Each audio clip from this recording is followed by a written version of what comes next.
получается, что дома нет, а человек за аренду квартиры и за ипотеку продолжает платить много-много лет. Гульнара Закирова – обманутый дольщик. Своей квартиры в ЖК МЧС она ждет уже 9 лет. Стройка дома возобновлена. Ключи обещают выдать летом. Вопрос у нее в другом. По ее словам, многие дольщики в ожидании решения с проблемными домами вынуждены платить кредиты за свои недостроенные квартиры и еще снимать жилье. К тому же банки не рефинансируют такие ссуды. За несуществующие квартиры кредиты, ипотечные там, неважно, кредиты.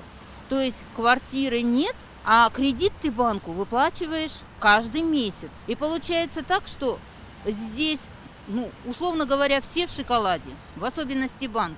Он ничем не рискнул. И это, по словам Гульнары, касается не только татарстанских, а всех обманутых дольщиков страны. Как быть? С этим вопросом женщина сегодня обратилась в общественную приемную «Единой России». Ответ пришел из федерального парламента.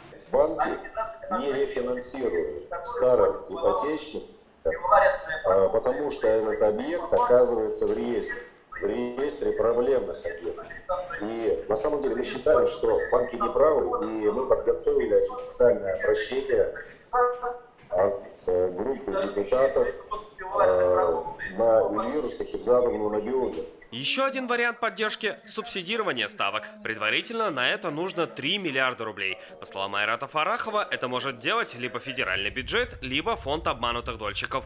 Тут встает другой вопрос. А как быть, если деньги на квартиру были взяты у банка не по ипотеке, а, например, по потребительскому кредиту? Первое – очистка. Перевод всех форм кредитов в один – ипотечный кредит. Если он ипотечный, он сейчас зальготируемый. И субсидировать льготируемый будет намного легче. Поэтому это первый этап. Второе – посмотреть, какая есть наиболее лучшая практика у субъектов.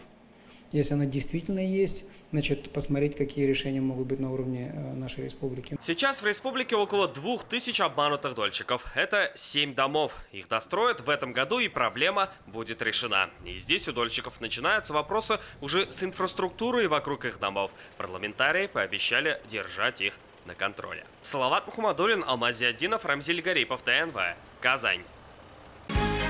Закажи рекламу на ТНВ. Телефон в Казани 5 705 100.